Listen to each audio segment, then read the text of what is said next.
All right, guys. You like my peaches? Cool, right? Well, my dad's peaches, but all right. Let's get into Allah a little bit more. John, you're gonna come in some parts of the Bible. He does approach as a Lord God, but the Lord God is actually Ispletan Mero means the low road God, or the God willing to take the low road as far as violence is concerned. If you don't learn your lesson, He's also the Lord of Revelation, the one that holds the keys to life and death, the first and last to resurrect, which is technically might be true, but I gotta learn a little bit more about King Tone. But all right, I'm gonna teach you how to read Bible verses and how to break them down. You might get some wrong, depends on how you go about it, but I'm gonna teach you how to break down just a verse from Genesis, which happens to be chapter 1, verse 3.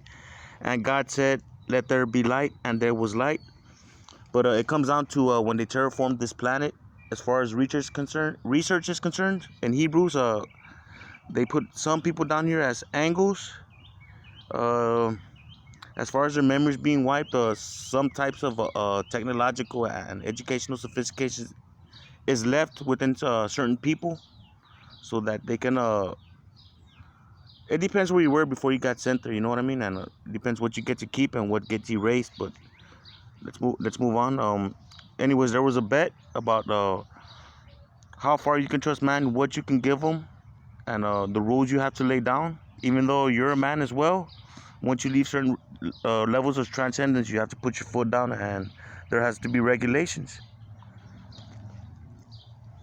And as far as the bet was concerned, God and Allah felt different about what uh, you can actually give man that you created, as far as how trustworthy they are. But yeah, and God said, "Let there be light," and there was light. But as far as the bet was concerned, he was talking about Allah, and God said, "Let the or Allah be light." Now, if you remember the numerology,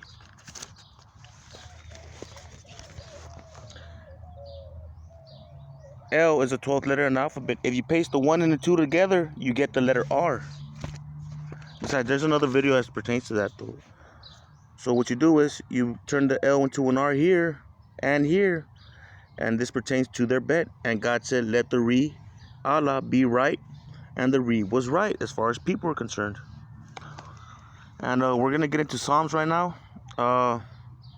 It says, "Blessed is a man that walketh not in the counsel of the ungodly, nor standeth in the way of the sinners, nor sitteth in the seat of the scornfuls."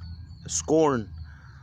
But what you do is, to get the real message, is blessed is a man who walketh not in the counsel of the ungodly, nor standeth in the way of the sinners. So what you do is, with sinners, there's two ends, but what you do is you get the two ends and paste them together, and you get the letter M.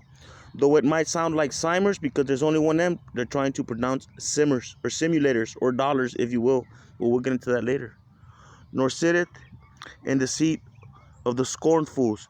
Now it says scornful. The S starts off in the beginning, but what you do is you shift the S all the way to the end, and you get cornfuls, which is the euphemism or metaphor for kings or the ones with wealth. Right, now we're gonna get into Hebrews. Originally it says, "But we see Jesus, who was made a little lower than the angels for the suffering of death, crowned with glory and honor, that he, by the grace of God, should taste death for every man." Now, we all know that Jesus Christ is actually John Jr. or Satan. And all you do here is, as far as the angles, as far as terraforming this planet and doing the research is concerned, those are the people here. And what you do was, with crowned, you reverse engineer and you get an L again. And when you get to this point, it says spelled BY, what you put in parentheses to define who you're talking about, by the grace of God. And that's basically it. So really what it sounds like, if you look at Hebrews, "But we see John, who was made a little lower than the other angels for the suffering of death, crowned with glory and honor, that he, by the grace of God, should taste death for every man. Now, if you leave out, this is why they leave it in parentheses. If you leave this part out in parentheses, it still makes sense. Look, crowned with glory and honor, that he should taste death for every man. Get it? All right, now I'm just gonna run through this real quick. Sign from heaven. This is a fun fact. Religious fasting. Now you all know what fast food actually means.